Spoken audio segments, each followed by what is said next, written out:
Everyone welcome back to my another mini blog. তো guys তোমরা কেমন আছো? আমি তো ফাটাফাটি আছি। তো আমার এক্সাম শেষ, তারপরে আমি চলে এসেছিলাম দিদির বাড়ি।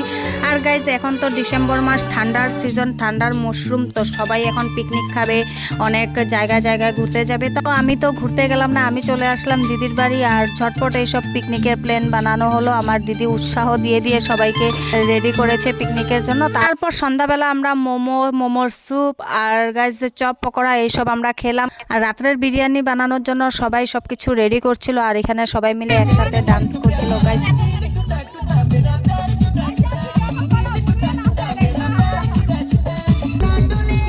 আর আমাদের এখানে পিকনিক খাওয়ার প্ল্যানটা উঠছিল, কারণ দিনের বেলা শুনু খেলার জন্য একটা ঘর বানিয়েছিল। তো সেটার থেকে আমাদের পিকনিকের কথাটা দিদির মাইন্ডে আসলো, আর সবাই মিলে এক উৎসাহতে সবাই রেডি হয়ে গেলাম যে পিকনিক খাওয়া হোক। তারপরে এখানে বিরিয়ানির জন্য সবকিছু রেডি করা হচ্ছিল, আর বিরিয়ানি, চিকেন কষা, স্যালাড আর গাইজ ডিম সিদ্ধ আর চাটনি। তো এই ধনেপাতা চাটনি, তো এই কয়টা দিয়ে আমাদের আজকের পিকনিক।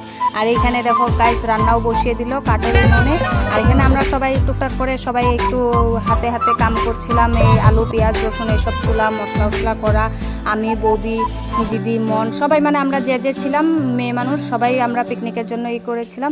আর দিদি আর মন মিলে এই বিরিয়ানিটা বানিয়েছিল গাইজ। দেখো কালারটা অনেক সুন্দর এসেছে, তোমরাই দেখে বলো কেমন লাগছে।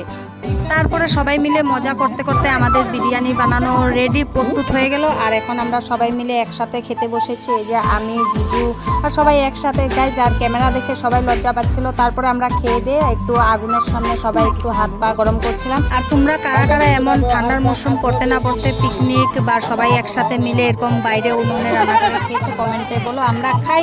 আর তোমরা ভিডিওটা দেখে এনজয় করো। Thanks for watching all, bye bye.